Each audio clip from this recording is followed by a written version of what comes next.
Are you digging up the dirt on your dead? Want to find out how? Hear the latest on new family history sources and websites with interesting and fun guests and experts. Find out what other people have been learning about their ancestors. From kings to thieves, inventors to farmers, nothing that's been discovered should surprise us anymore, but it always does. Find out what we mean. Great family history stories and information are on the way now with Extreme Genes, Family History Radio, and extremegenes.com. Grandpa stole his first buggy in 1892. I met your grandma pig slopping in 46. Oh, every Christmas we'd visit my Uncle Fred in prison.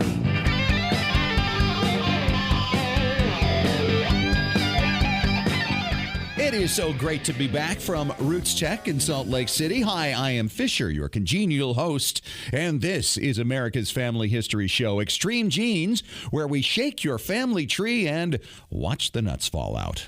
Wow, what a time last week at America's, no, the world's largest family history conference, Roots Tech in Salt Lake City, Utah. Over 22,000 people came over 3 days from all over the place, and we are talking unique individuals here. Someone was there from every state except West Virginia. Where were you people? And visitors were there representing nations from all over the world. By video, it's expected at least another 180,000 people will have participated around the world. Isn't that crazy? It was a great time. Last year, 13,000 people came, and when this all started 5 years ago, 3,000. So you can see where this is going. Because we have only an hour a week, you'll be hearing a lot that came from this conference over the coming weeks and probably months ahead. Lots of new expert guests and lots more ordinary people who have made extraordinary discoveries. And don't we all love those crazy stories? By the way, at Roots Tech, we got so much positive feedback from listeners who catch the show using our free Extreme Genes podcast app. It's the best way to keep up to date with current and past shows, and you can listen on your iPhone or Android wherever you go. Just go to your phone store and type in Extreme Genes to find it. Our first guest today, coming up in about 8 minutes, is an iconic figure in the family history world. Dick Eastman is a blogger who's been around for many, many moons. I'll talk to Dick about what he took away from Roots Tech and where all this technology is going and how we're going to benefit from it. Then later in the show, a listener I met at the convention named Mark Donnelly will share a very different DNA story. You know, DNA stories to me never get old, but this one has nothing to do with a reunion. If you've got a brick wall ancestor, you're going to want to hear what Mark has to say. And, of course, my good friend Tom Perry, our preservation authority from tmcplace.com, is back with suggestions on what you can do to preserve your 19th century letters. Our Family Histoire news this week is loaded up, so let us begin. We start with a story of a Virginia grandmother. They call her Granny Color. She is still as spunky as she was as a teen, which, by the way, was back in the 1920s. Yes, Granny is 106 years old, still very energetic and loving life. She writes and sews and plays music. She's a mother of 6.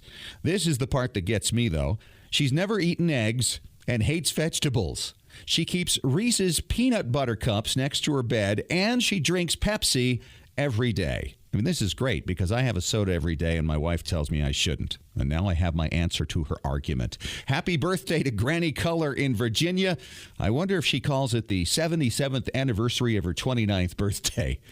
You know, back in 2013 when we started the show, it seemed that every week there was a new story about the corpse of King Richard III, the monarch found under a parking lot in Leicester, England in 2012. Various factions were battling to be awarded the king's final resting place. You know, it's a great tourism thing. And scientists were analyzing the hump on his back, what his diet consisted of, and all kinds of stuff. In 2014, a few more stories dripped out, and now we're hearing the report of scientists who know exactly how the king died. According to their findings, Richard suffered 11 total injuries, with 9 of them to the skull, 1 to the pelvis, and another to the ribs. And they believe he lost his helmet while fighting and ultimately dying at the Battle of Bosworth in 1485. All this from the skeleton of a man who died 7 years before Columbus came to America. As I mentioned earlier, we're going to have a great story of discovery through DNA coming up later in the show. But this one may be the most astonishing find I've ever heard of involving spitting in a cup.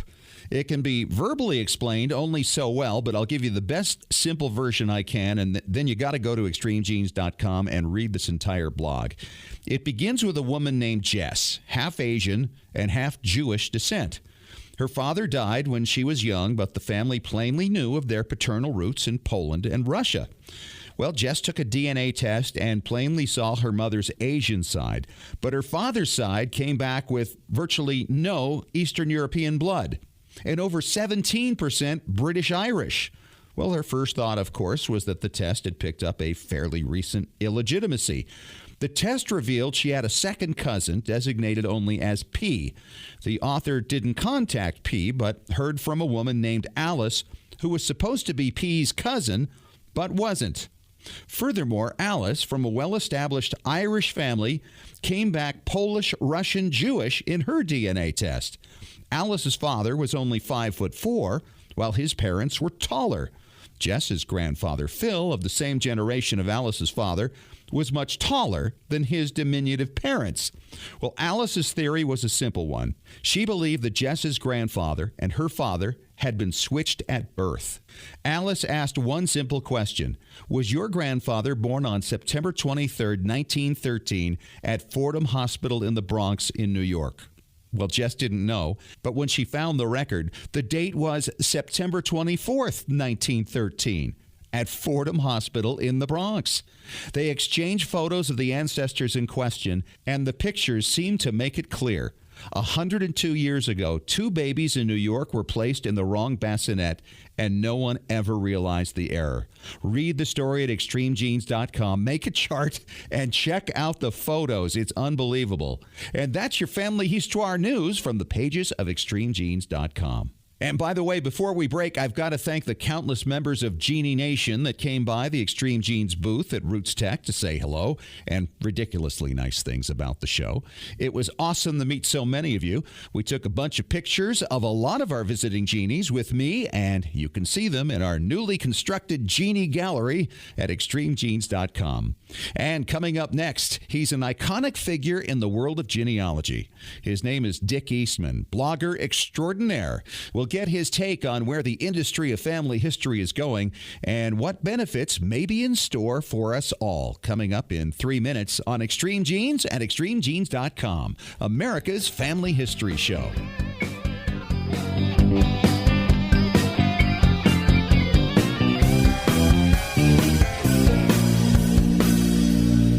Genies, not long ago, something happened with one particular online research service that changed everything. It happened with a service that already has 75 million members worldwide, and it's not who you think it is. Hi, it's Fisher, and you know I'm always looking for new and better ways for you to discover your ancestors, not just the data, but the stories. The online service I'm talking about takes your family tree and then uses its powerful automated technology to match the people in your tree to over 5 billion records from around the world. Censuses, newspaper stories, vital records with 97% accuracy. This means no more wading through thousands of useless so-called hints. This also means the site itself is constantly looking for matches for you, even while you're sleeping. What site does all this? It's myheritage.com. You can try myheritage.com for free. Here's a special gift from me. Use discount code EXTREMEGENES after signing up and get an exclusive 20% discount at myheritage.com.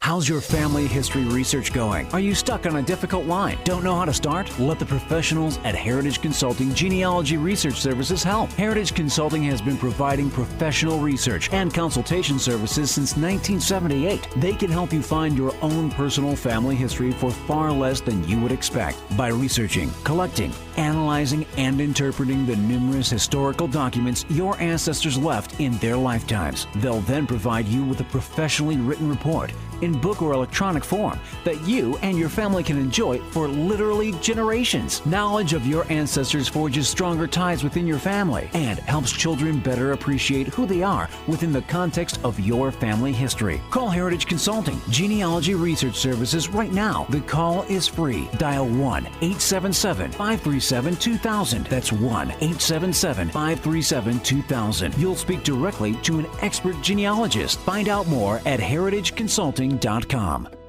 While we all love diving into the deep end of our gene pool, don't forget about capturing the histories of those who are still with us. Go to Storyworth.com to start your family's story today. Each week, Storyworth.com will email a question to people whose stories you wish to preserve. Questions like, tell us about the day you got engaged, or what do you remember about your grandmother? All they have to do is reply with a story, either by email or by telephone. That story is then forwarded to the family and securely stored in a private online storybook. It doesn't get any simpler. You can enroll up to 6 storytellers for, get this, just $49 a year. You'll get a free 1-month trial, and for a limited time, Extreme Genes listeners get an additional 10% discount at Storyworth.com/ExtremeGenes. That's Storyworth.com/ExtremeGenes. Is your family story worth 13 cents a day? Sign up now at Storyworth.com/ExtremeGenes. Simple, secure, effective. Your story is worth telling.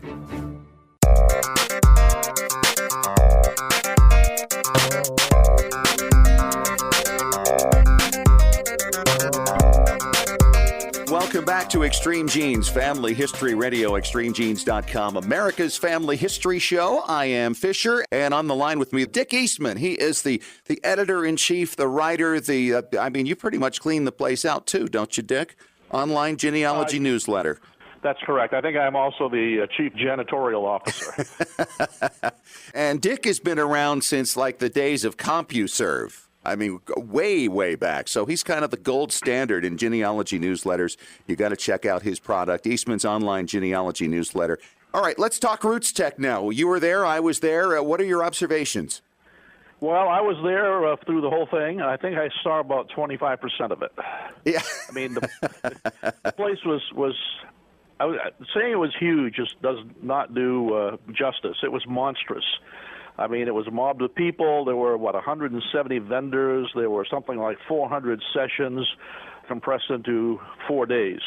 Now, how do you get to see everything in that amount of time? Oh, you can't. You can't. 22,500 people, there's the number. I haven't heard a final number on that yet, but, I mean, that is just, considering where it started a few years ago with like 3,000, this was monstrous. Right. I was at that first one, and I wrote on my newsletter at the time, this is a huge conference with 3,000 attendees. I think I put an exclamation mark after that. You don't know what to say now. What do you do with that? 7 times that? Yeah, well, I probably should put 7 exclamation marks after the statement. There you go. And my legs were kind of tired by the end of the third day, just going from one end of the whole thing to the other. There were classes everywhere. There were actually classes going on in the big theater. And as you mentioned, 170 exhibitors there as well, including Extreme Genes. And the thing I kept hearing from attendees was they were getting a little bit overwhelmed. Too many products maybe out there now, too many that are kind of similar. What were your thoughts on it? Well, I would never say that too many products is bad. Admittedly, it can be confusing at times, but having a wide variety of things to choose from is always a good thing in my mind. And it also makes each and every one of those vendors and suppliers work a little harder to do better than their competitors, and therefore we all benefit. So I wouldn't mind if they had 270 exhibitors. However, I'll switch the other way around, having 400 presentations in well, it was 4 days for FGS, so 3 days for Roots Tech itself. That, to me, was overwhelming. I had a hard time with that. So what did you take from it? Where are we going with genealogy? Obviously, we've looked back now over the last 30, 40 years, and things have changed so remarkably. It's difficult to keep up with. If you're a young person coming in, I would imagine it looks like this is doable. For an older person, sometimes it might be a little bit more difficult. Where are you seeing us going? Well, I agree with you. For the younger people, they just come in and say, oh, this is the way it is. They don't have the history of the way it used to be in the old days, so they just accept it as normal. It's us old fogies that sit around with our mouths hanging open. But I think it's all good news. I mean, there may be bits and pieces here and there that I'm not happy with, but the bottom line is it's growing in popularity. We've got big conferences. We've got multiple television programs.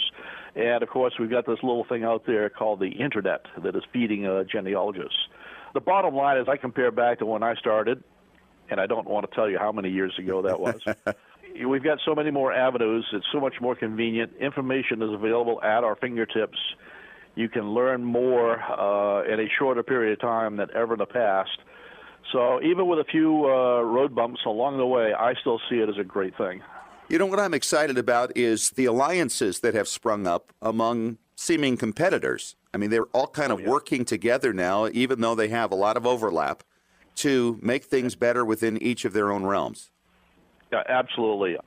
Even 10 years ago, certainly not 15 or 20 years ago, but even 10 years ago, you would not have seen that. We did not see it.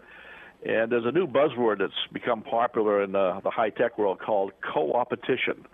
That is, you cooperate with your competition.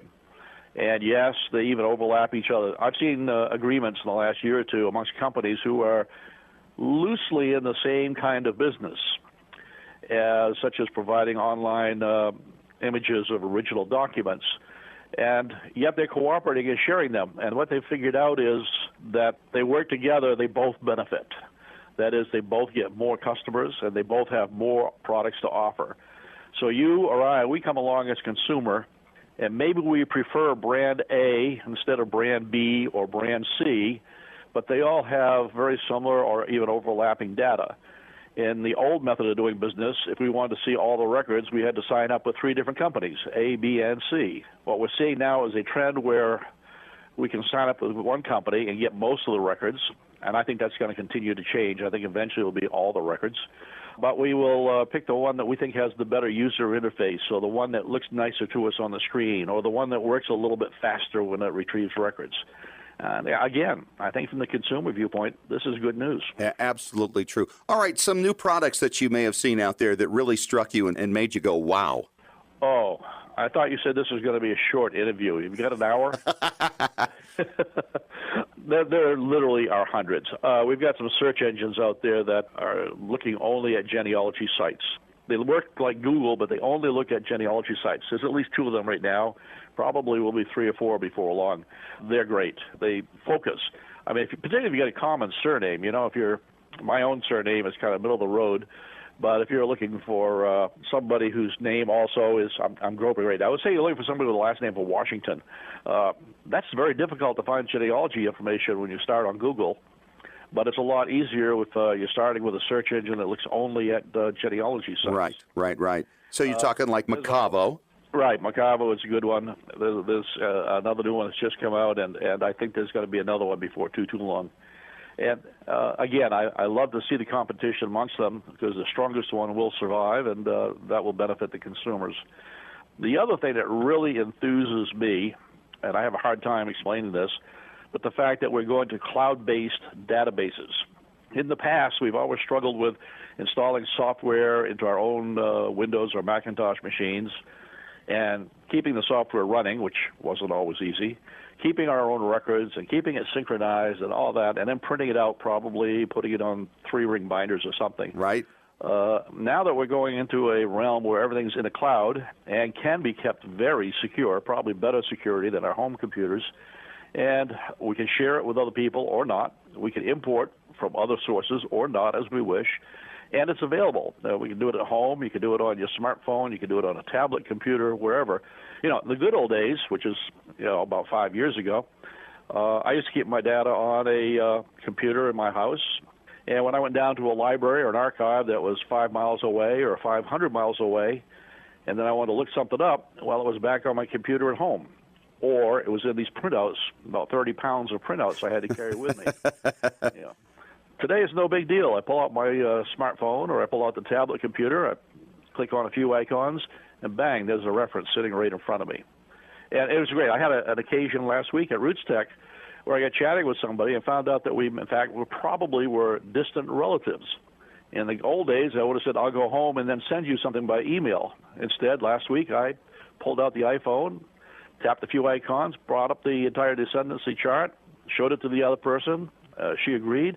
And I touched a couple more icons, and I sent her the whole report to her by email. Isn't that great? And she had her iPhone, of course, and I think it was an Android phone, whatever.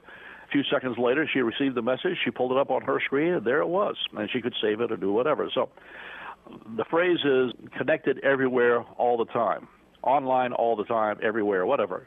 And I'm a big fan of that. I love that. It makes life so much easier. By the way, Dick, what is a distant cousin anymore?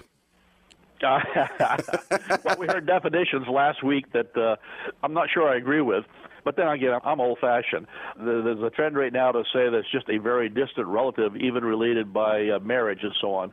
Traditionally, we've always said blood relatives. That definition seems to be getting a little fuzzier now. Right. Are you talking about AJ's thing? Yeah, that's certainly part of it, yep. I'm not sure I'm for it or against it, but you know what? If it creates more interest in genealogy, it's a good thing. Exactly. But I'm thinking a distant relative, to me, is anything beyond fourth cousin at this point. Genealogically speaking, up to fourth cousin is pretty close. Yeah, but when you get talking DNA and find out we share ancestors back 1,000 or 5,000 years ago, fourth cousin is that's modern times. Yeah, that's exactly right. Very excited about Storyworth and their big win on the Technology Innovation Day last Wednesday at Roots Tech. And It looks like they've got something very exciting going there. Absolutely.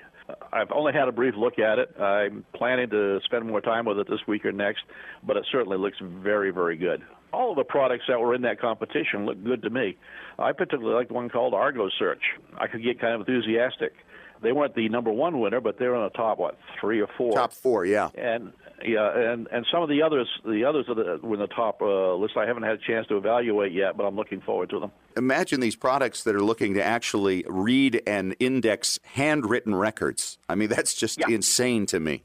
Well, 2 years ago, I would have said that's impossible. You know what? Even today, I think it's almost impossible, but there's people out there doing it. Yep, they're working on it. It's getting better and better. I don't know that we're there yet, but people are getting excited enough about the progress they've made to think, yeah, this is going to happen.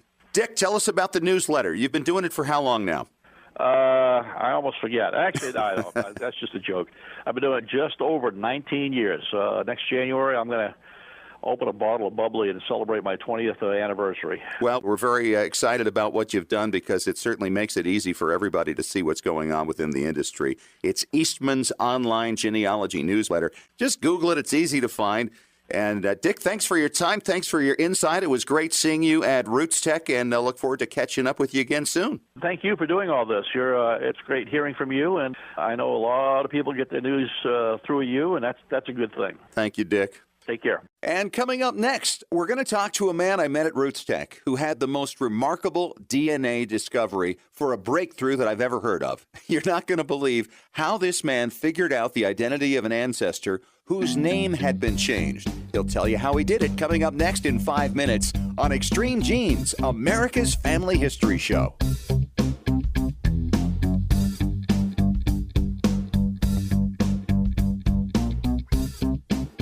Scientific studies have proven that youth who know even a little bit about their family history perform better academically and have a greater sense of personal confidence and stability. Genealogy is its own incredible superpower that arms our children with super strength. But how do you get your child or grandchild interested in studying their family history? That kind of stuff is just for grandmas, right? Not anymore. ZapTheGrandmaGap.com leaps the generation gap in a single bound. Author Janet Hovorka provides you with useful and timely advice on helping the young people in your life become engaged in their own family history. Janet has an entire collection of books to inspire the young and the young at heart in fun, interactive ways. She also offers creative tips and advice on her blog and in her free weekly newsletter.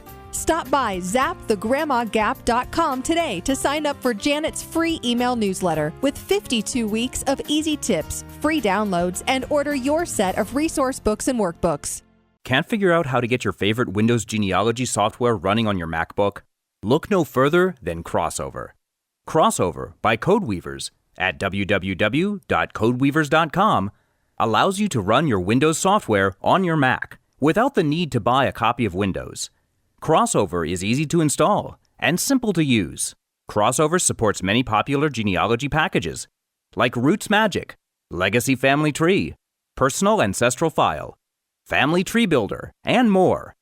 Crossover also lets you run other popular productivity apps, like Microsoft Office, and a wide range of games.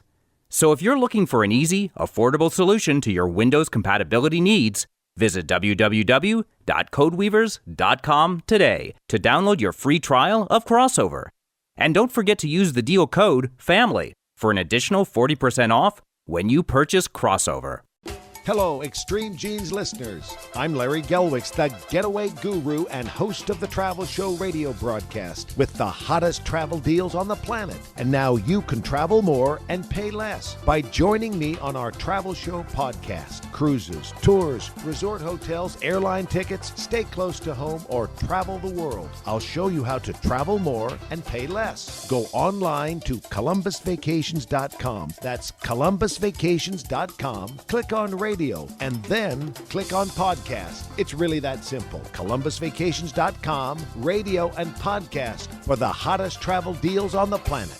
Got a brick wall in your family tree? Don't know how to break through it? Get professional help from Heritage Consulting Genealogy Research Services. Speak directly with an experienced genealogical researcher, not a salesperson, by calling toll-free 1-877-537-2000. When you call, ask how you could win a free 1-hour consultation with an expert genealogist. Heritage Consulting Genealogy Research Services, with over 35 years of research experience. Visit heritageconsulting.com. Did you know your family's memories are being destroyed a little at a time every day? It's true. Old home movies, slides, photos, and audio recordings fade over time. The longer you delay the digitizing of these priceless artifacts, the more likely it is they'll be gone one day. That's why you need to call the Multimedia Center. I brought in VHS videotape and had them transferred to DVD. The Multimedia Center, 2870 East, 3300 South, Salt Lake City. Open Monday through Friday, 10 to 6. Call 801-483-1717 or go to transferduplication.com. Looking for an easy way to show off your family history and share it with your family? Family Chartmasters offers beautiful custom pedigree art pieces and inexpensive family reunion draft charts in any design or size that fits your needs. With a free consultation at FamilyChartmasters.com, you can get started creating a new family masterpiece. Family Chartmasters has over 11 years of experience in creating and printing family charts. They can print any style of genealogy chart from any genealogy file and can create exactly what you're looking for. You'll work with a specialized and talented consultant whose goal is to make you happy. Decorative charts make fantastic gifts for all occasions. And with Family Chartmasters' option of ordering duplicate charts at half price along with your original purchase at full price, you can afford to give a family heirloom to each member of your family.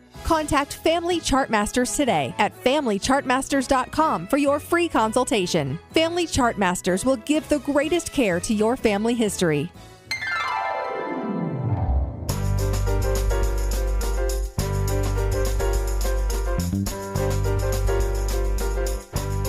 Welcome back to Extreme Genes, America's Family History Show. I am Fisher, your radio root sleuth, and on the line right now with me from Chula Vista, California, Mark Donnelly. Hi, Mark. Welcome to the show.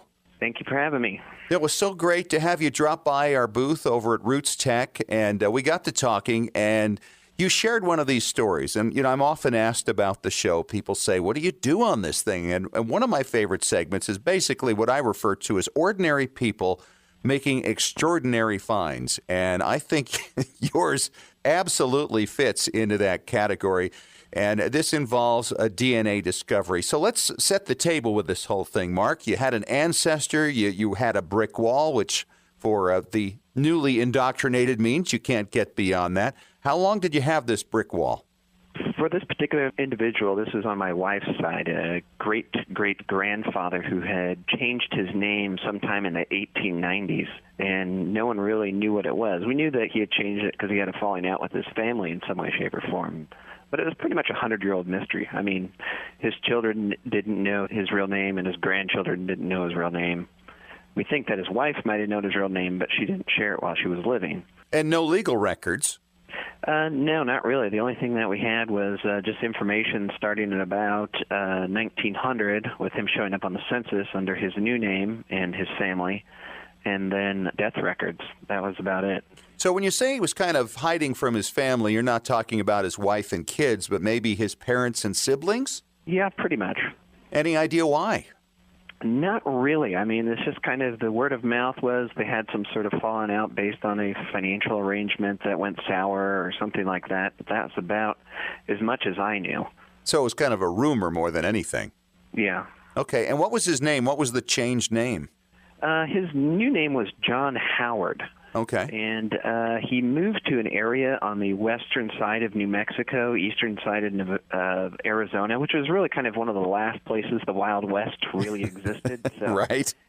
He was really trying to, get away from civilized society in the best way possible. And where did he live before that? Before that, the rumor mill, as I like to call it, had him born in Montgomery County, Maryland. That was one of the clues that led me to try to figure out, okay, how many people born in July of 1863 lived in Montgomery County, Maryland. Right. And it was I tried just solving the riddle based off of just some attributes that he had. It's like Apollo 13, right? It's work the problem, people. Work the problem. And what I'm so impressed about is you really did go through the process right from the simplest stages and trying to work forward. And finally, you did what many of us have to do, and that is say, okay, what's left? And what you came up with was DNA. Yes. My wife's grandfather had passed away in 2009. At Ancestry.com, DNA testing wasn't available. But he had a living sister, so I had her take a DNA test. Ah. Submitted that, and 6 weeks later we had her DNA, and she had 2 fourth cousins that had some pretty well-developed trees that I couldn't find any common relationship with. So I was pretty sure that it was on that missing line of John Howard's ancestry. Okay. What I did was I looked at both of their trees, and the 2 fourth cousins were actually fourth cousins to each other as well. Well, that helps, doesn't it? Yeah, so it was so then I just started a process of triangulation and looking for a common ancestor that those 2 fourth cousins had. And as I went back, I ended up with a Nathan Smith White, who was born in 1743. And then from Nathan Smith White, I searched down, and I looked on all the lines, and I ultimately landed on one line where they had a son who had the same birth month and year and no death information attached to him, where all the other siblings in that family had the death information. Interesting. Now, where was this? What was the location of it? Montgomery County, Maryland. Well, wasn't that convenient? Yes, it was. It definitely helped. So the thing that I thought was kind of interesting is I found that he was actually living next to some Howards, so they were neighbors. And then there was another thing that I thought was kind of interesting was that he changed his name to John, which was actually the name of a younger brother who passed away prior to his changing his name. Huh. So he might have changed his name after his brother died, I don't know, out of, some sort of memory of him. I'm not quite certain, and I'm pretty sure I know when the name changed. It was probably sometime between 1890 and 1900. Mm-hmm, mm-hmm. So, were you able to find records of him in the census under the old name then and kind of follow him forward? Yes, I was able to find him on the 1870 census and then in the 1880 census. So that was really kind of like what confirmed it. And, the other thing is he was a pharmacist. So, it wasn't, not like being a farmer or something, right? Yeah, that was the other thing I was looking for. He supposedly attended Johns Hopkins University, but he attended right before they started keeping the type of record we would have needed to find him in attendance at that school. Were you able to find any other records that tied into him that made it certain for you? Mostly the census data, the location in Montgomery County, Maryland, all the attributes that the other 2 trees had gathered on him, pretty much lined up perfectly. None of them had death information. I had death information and not birth information, so it was literally like, 2 hands coming together where I had one half of the puzzle and they had the other half. Did you have a communication with any of these people? Yeah, I reached out to both of them and just really trying to confirm that they didn't have any death information. And both of them, it's obvious that based on the size of their trees, that keeping this sort of record was very vital for, being that it was such an old mystery. I don't think it had quite the emotional impact, but they were definitely pleased with the results. Well, I think more than anything, they had to have been shocked by it. I mean, it's really an unusual and unique way to solve a brick wall problem when you're dealing with a name change. I mean, that's extremely difficult. Yes, I agree. One of the difficulties that we had in getting information about him was the way that he passed away. He was a pharmacist, and he actually started using some of his pharmacy drugs, and he ultimately ended up in an institution, and that's where he passed away. You had that early, I don't want to say early exit, but just not being able to really be able to pass on his memories in a way that connected with his immediate family and the people he was close to. Now, I take it your great-great-grandmother married him under the new name. She married him under the new name. She might have known his previous name, but she didn't share it. So it never came down the line. You never had anything other than this big mystery, and now DNA has solved it. Yeah, and it essentially, something that's probably over 100 years old, and it was like my wife's grandfather spent quite a bit of time trying to figure out on his own. And I mean, he's a fairly educated man, professor of chemistry. The school that he taught at, there's a laboratory named after him. So it was something that he threw a lot of his own mental resources at and wasn't able to figure out. I mean, he had a list of boys that kind of fit the description in Montgomery County, Maryland, but you needed to have some tools available to you that he just didn't have. And sure, that I think the DNA really made the big difference to saying, okay, these two are common ancestors, so we know that he's related to this common ancestor based on being fourth cousins, and then tracing the lines down until you get to the one family where it was a perfect match. I mean, there was no other place that it could possibly been, the right location, the right time frame, all of the descendants, fourth cousins, so, that was nice. I don't think I asked you, what was his original name? Oh, his original name was Clement Augustus Sanders. Oh, you can't miss that. No.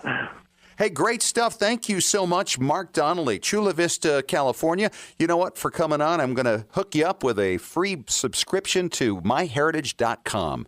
And MyHeritage, of course, has the best technology out there. It's kind of like having a professional genealogist work on your lines 24/7 for just 50 cents a day. So enjoy. All right. Thank you, Fisher. Wonderful. Thank you so much. And coming up next, Tom Perry, our preservation authority, talking about preserving your 19th century letters. When we return in 3 minutes on Extreme Genes, America's Family History Show.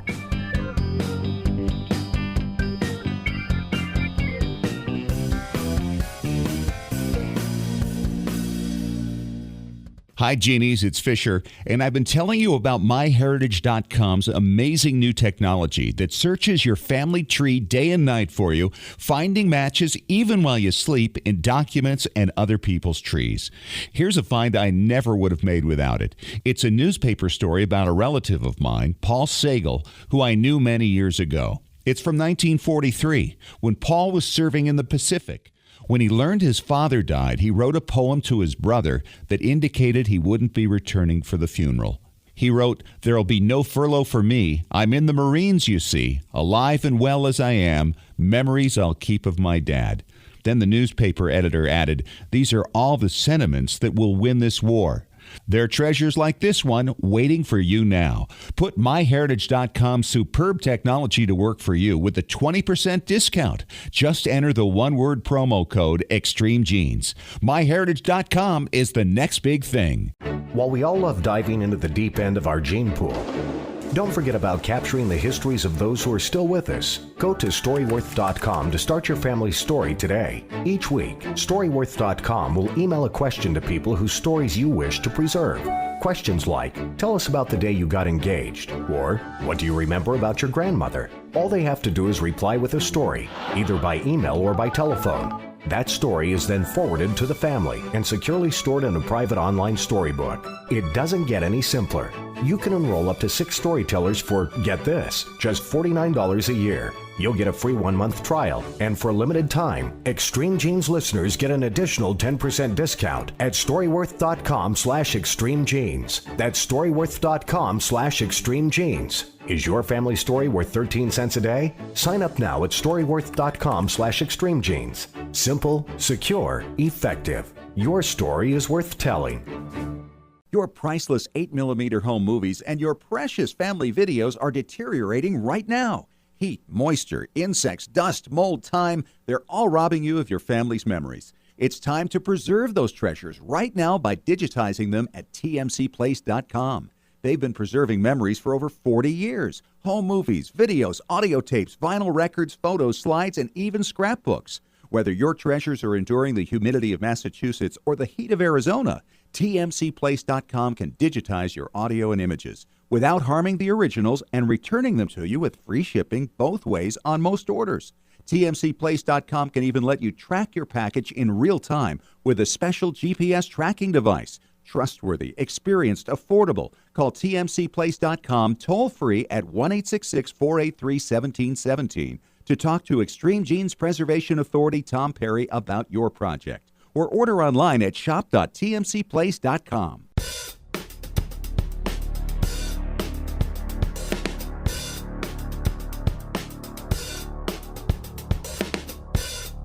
Welcome back to Extreme Genes Family History Radio and ExtremeGenes.com, America's Family History Show. I am Fisher, your radio root sleuth, and it's preservation time with Tom Perry from TMCPlace.com. He is our preservation authority. And welcome back, Tom. Good to see you again. Awesome to be here. And last time we talked, we were getting into this whole thing about white gloves and handling documents. And wouldn't you know, that leads to another question about old documents. We have an email from Corinne in Galveston, Texas. She says she's got a bunch of old family letters from the 1880s that she is concerned about, you know, that they're going to fade or they're going to fall apart. What is the best way to preserve old letters? You know, that's a really good question. The first thing I tell people to do is you have no idea a lot of times what condition they're in. You don't know if they're going to fall apart once you take them out of the envelope.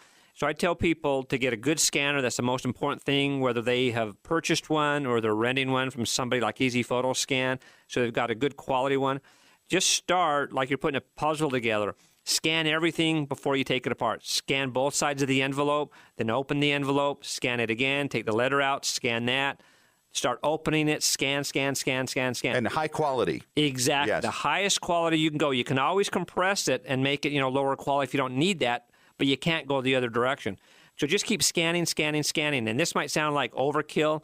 However, if you get into a situation where you don't scan it and you open it, the whole thing falls apart, you're going to say, why didn't I do that? Scanning nowadays is like taking digital photos. Back when I was young, you shot a roll of 36-frame film or 24-frame film, and you didn't know what you got until a week later after you took it to the pharmacy and had them turn into photos. Where now with digital cameras, you shoot 100 pictures, you keep one, you throw the other 99 away. Right. Same thing with this. You just scan, and any of the scans you find, I don't really need this because this is okay, throw them away, delete them, no big deal. But you want to go and scan as much as you can when you first open it, scan it. And one thing, too, this is a time you need to be careful, too, like we talked about last week. Make sure you wash your hands very well, because you're going into surgery. So when you're touching these, you're not getting the oils or your breakfast cereal or whatever you had onto these materials. This may be a duh, but I'm going to say it anyway. Make sure the work surface that you're going to be working on is clean. Yes. Don't use kitchen counters. That's a really bad place. They are really, really bad. In fact, they say kitchen counters a lot of times are worse than toilets, but I don't recommend working on your toilet either. So get a place, clean it the best you can. And then if you have a cotton tablecloth or something like that, set that down and then work on top of that. But don't use one that you've eaten on because it could have things in the cotton that are going to transfer to your letters. So make sure you're working on a really, really clean surface. Make sure your scanner's clean. Make sure, your hands are clean. And if you have to go answer the phone, answer the doorbell, get a snack, go back and wash your hands again because this is stuff you can't undo. Sometimes I've even got ones that are kind of a thicker paper and they don't want to really unfold. You can scan them or even with a digital camera, take a photo of them in that position too before you go and kind of force them flat in the scanner because that sometimes can cause the creases to break up. Now, that's a good point because I've had people ask me about books, old books with very fragile binding, and they know they can't take it and put it flat on a scanner, but you can maybe hold it open as far as you can without breaking that back and then taking digital photographs of that, and it'll work the same way. Oh, absolutely, and it's a wonderful thing. And a lot of the preservation societies across the country have these kind of cameras. So call your local historical society, and maybe they have one that you can borrow or that you can go in and use their machines either at a small fee or sometimes even for free. And with some technical support. Yeah, they're there to help you. All right, we're going to take a break, and when we return, what are we going to talk about? How we can keep your letters from fading and the best way to preserve them. All right, that's in 3 minutes on Extreme Genes, America's Family History Show.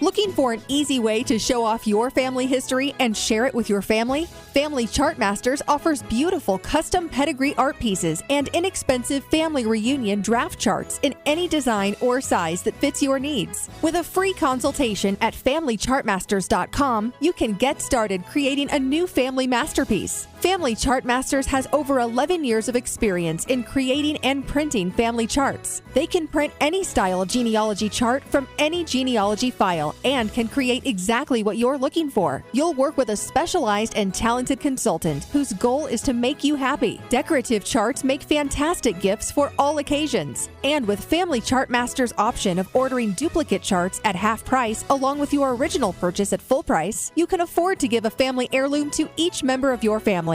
Contact Family Chartmasters today at FamilyChartmasters.com for your free consultation. Family Chartmasters will give the greatest care to your family history.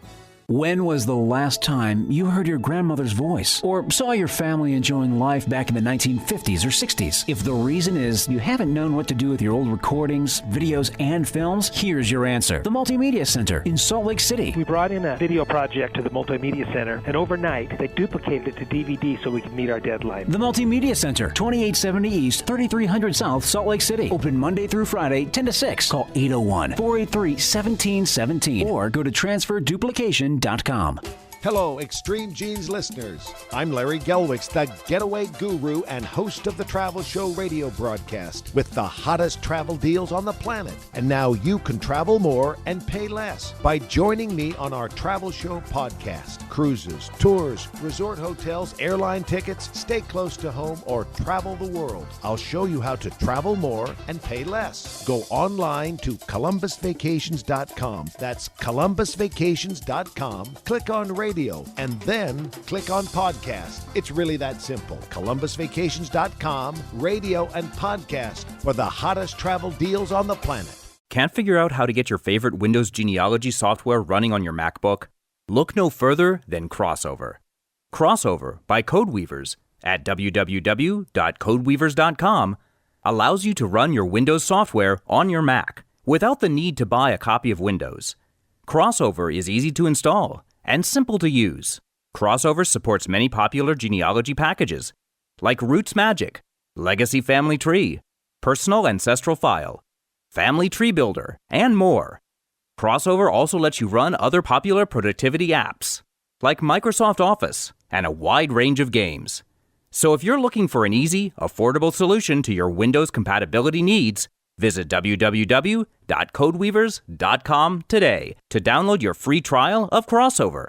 And don't forget to use the deal code FAMILY for an additional 40% off when you purchase Crossover. Scientific studies have proven that youth who know even a little bit about their family history perform better academically and have a greater sense of personal confidence and stability. Genealogy is its own incredible superpower that arms our children with super strength. But how do you get your child or grandchild interested in studying their family history? That kind of stuff is just for grandmas, right? Not anymore. ZapTheGrandmaGap.com leaps the generation gap in a single bound. Author Janet Havorka provides you with useful and timely advice on helping the young people in your life become engaged in their own family history. Janet has an entire collection of books to inspire the young and the young at heart in fun, interactive ways. She also offers creative tips and advice on her blog and in her free weekly newsletter.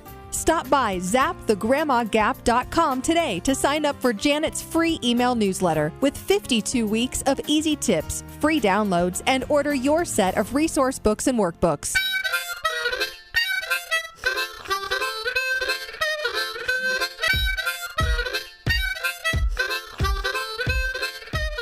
Hey, welcome back. Final segment, Extreme Genes, America's Family History Show. It is Fisher here. We're doing preservation this time with Tom Perry from tmcplace.com, talking about preserving old letters after our great email from Corinne in Galveston, Texas. Thank you for that, Corinne. And we were mentioning last segment, Tom, about scanning with all the stuff on it, whether it's a paper clip or a rubber band around a letter, even tape on it. You want to leave those things on for the first scan. Oh, absolutely. You want to scan it in sections like we talked about. Then once you're done doing that and you've preserved that, you want to very carefully remove the rubber bands. Don't be in a hurry. Same thing with staples, paper clips. Be very, very careful because they can get rusty, and sometimes that adds nuances to it anyway. But once you've scanned them with them on, take them off very carefully, scan them. If you have some of the old tape, it's just going to be brittle. It's going to fall right off. That's fine. Don't worry about trying to put your letter back together perfectly. That's what Photoshop's for. If it tears into 4 pieces, scan each piece separately, then kind of put them together with space between them so you have an overall view of it. And then in Photoshop, go and put them back together. You can remove staples. You can remove all the marks. But do not put rubber bands back on. Even if they're good, do not put the staples on. Do not put paper clips back on. Chuck them, or if you want to preserve them in a viewer box or something, knock yourself out. Yeah, because when you leave those things in there, you can actually add rust or something that's going to later eat away at this paper. Rust is really, really bad. You know what it does to metal. Just imagine what it does to paper. Besides getting the goop on there, you put another letter to it, then you're going to transfer from one to the other. So you want to be really, really careful. If you have some really sticky tape, some of the real old tape that the stickiness never goes away, I usually use something like wax paper to put between the different letters. You don't want to use that for anything else. Don't use that as a normal thing to sort. If you're in a situation where you've got to do something, you don't want to get out a Q-tip and start wiping that stuff off and ruin your letter. Get some wax paper and put on both sides of it, then put it in a storage envelope. Don't fold your letters back up and put them in the envelope. Leave them the way they are. Leave your envelopes open and store them all in a nice flat area. Put them in a special archival box that they make. Keep it in a place that's not too dry, not too wet. The humidity's right. Your local authorities will be able to tell you how's the best way to preserve them in your area, because whether you're in the desert or you're on the Pacific coast or down south or up north where it's cold, there's different parameters, and your local people will be able to help you with that. Now, one thing, too, you need to be really careful with is when you're doing paper, if you have these old letters that are usually before 1865, they're made out of cotton, which is great, and they'll last a long time. They usually don't fade. And around 1865 is when they started using what they call wood pulp instead of the cotton pulp. It has this stuff called like lignin in it. It's spelled Lignin, which is really, really bad stuff. As it ages, it turns your paper yellow. If you've ever lived by a paper pulp plant, they are stinky. Oh, they are so bad. They're worse than a sewer place. Yes, they are. And it's because of all these chemicals that they put in to break the tree down to make the paper, or recycling and such as that. So what you want to do is you want to get an archival sleeve to keep your letters in, your envelopes, and it's best to put each one in its own. Don't put a whole bunch into one. It's best to keep them all separate. You have a less chance of transferring different things to them. Put them in the archival box we spoke about, and then store them in a good place, and do not store them in your closet above a heating duct. And can we mention this, too? If you want to display these things, it is best to display a scanned copy of it and keep the original in darkness somewhere, protected in an acid-free sleeve. Oh, absolutely. I see people do this all the time. They take their original, put it up in a frame. The sun shines on it through their front window all day, and it goes away. Even with UV-coated glass, you can still damage it. If little Mary spills a drink on one of your pictures, the photo will adhere itself permanently to the glass, and you'll never get it off again. All right, Tom, great having you again. Thanks so much. Good to be here. Can I confess I am really kind of disappointed? I mean, that is the end of the show for this week, and there's just so much more we could talk about after Roots Tech. Once again, great to meet so many of you there. Don't forget to download our free app for Android and iPhone so you can listen to our podcast more easily. Thanks once again to Dick Eastman from the Eastman Online Genealogy newsletter, and Mark Donnelly for his great story about DNA discovery.